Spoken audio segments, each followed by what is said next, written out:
Howdy everyone, welcome back to another video. Today, I'm breaking down Dusekkar, and hopefully I'll teach you something new about him to help you improve.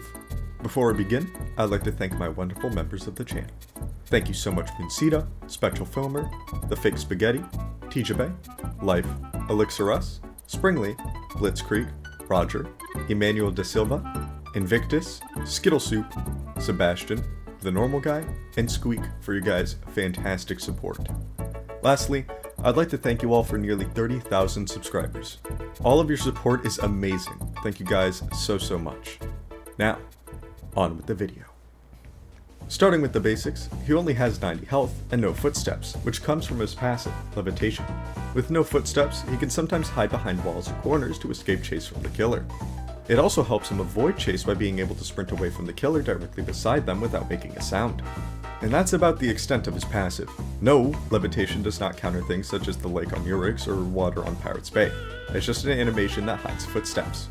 So, on to his abilities. I'm going to start with his Plasma Beam. His beam is by far one of the greatest survivor abilities in the game. It has a 2-second windup, which slows you down and disables your sprint, then shoots a beam at the end of the staff.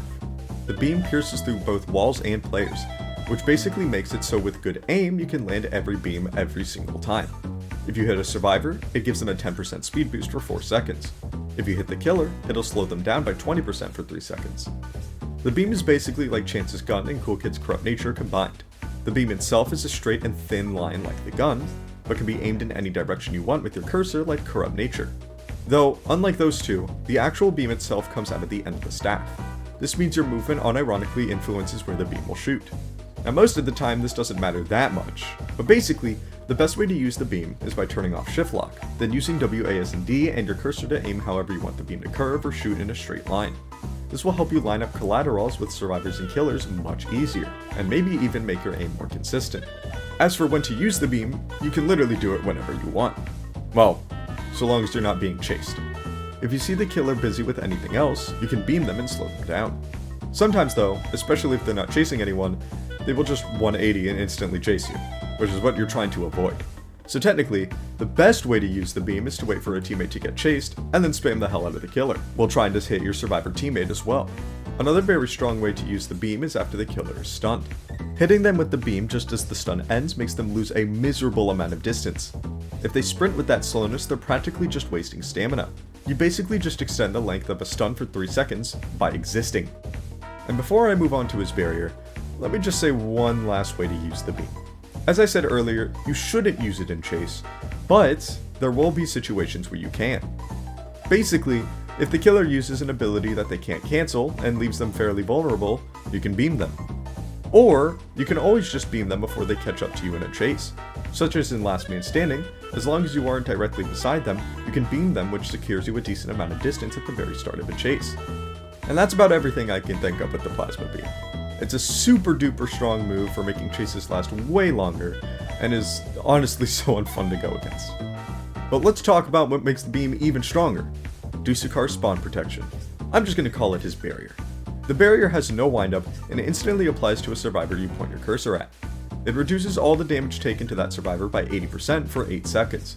However, there's a gigantic laser that exposes your location, and it slows you down by 10% for 6 seconds. It also disables your sprint while it's active. To maintain the barrier, you must keep your mouse hovered over the ally shielded the entire time. You also need line of sight with them, otherwise the barrier will automatically destruct after 2 seconds. However, requiring line of sight does not mean you can't use it through walls. Dusekkar can actually pierce through as many walls as he wants and still shield an ally. All that matters is if he can actually see his target. And also, avoid using your barrier directly in front of killers. There's a few ways to safely use his barrier. First, using it on high ground is a no-brainer. This is by far the safest way and will allow you to barrier from basically anywhere on the map. Second, use it from a far distance. This is slightly unsafe, because killers with projectiles or high mobility can catch up to you in an instant, but most of the time you can cancel your barrier in time and run. Lastly, behind walls at any distance.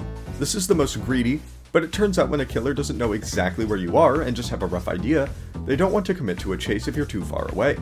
With good positioning, this should usually be a decently safe strategy, but it's debatably extremely risky if the killer knows where you are. Finally, we can move on to the best ways to use his barrier. His barrier should only be used in a few circumstances. The first and most common is when your ally is low in stamina. If you notice your teammate is being chased and the killer is about to catch up to them, you can use your barrier to prevent a lot of that big damage they'll take, and help them replenish stamina before taking away the barrier. Of course, most of your allies will be too stupid to abuse the fact that they're barely taking any damage and will panic and waste all their stamina, but with smart players it's absolutely worth giving them that barrier. The second scenario is if an ally is about to get punished. For example, a Shaletsky misses his sword right in front of a Jason player. Everyone and their grandma knows that Jason is about to punish that Shaletsky with a gashing wound. Before that happens, you can use your barrier to turn that 50 damage into 10 damage. The last, and most stupid scenario, is with a guest teammate sticking on top of you. Because guests have priority to get hit over every other survivor in the game, there's this stupid tactic as a Dusekkar where you can barrier a guest on top of you, and they sponge all the hits like there's no tomorrow. Now obviously, killers with 3 brain cells will remember that almost every ability in the game can pierce and hit multiple people at once, and Jason just naturally hits multiple people with his piercing M1s. But I digress. This is funny, doesn't work often, but when it does, it's quite a silly thing to do. Would recommend.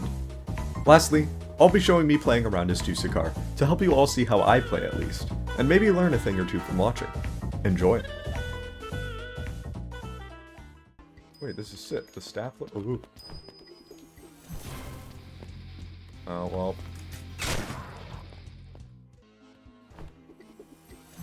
Oh, I hate that bug. I do time. Beam. Oh my god, don't do Dusekkar. I can't do gens. I have to beam the killer for 30 minutes. Bro, my Oh, whatever I was does not block me. Did not block me, fortunately. What? I got egoed. Lied to me. And then I asked him about his tier list. And then he... I talked to a Dr. B about the free cam thing. Where's the killer? I want to frickin' zap him. There you go.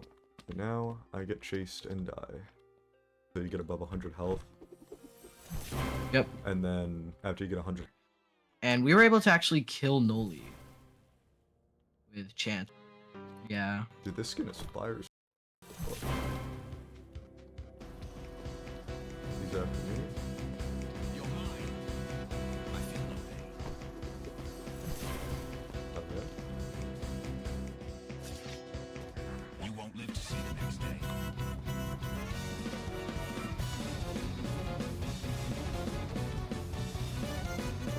I shot a minion, but okay.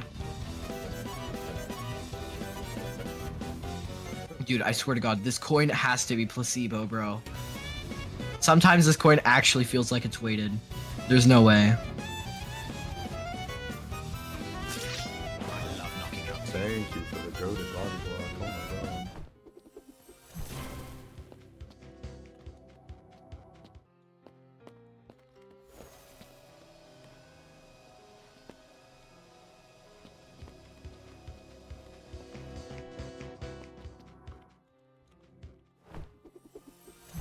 Oh, I missed.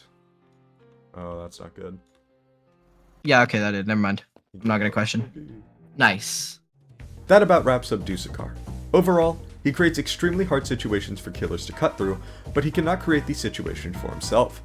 He's basically the perfect survivor to play in combination with a friend or a competent ally, because with good teamwork, he's completely unstoppable. Thank you so much for watching. I hope to see you all in the next video, and bye-bye.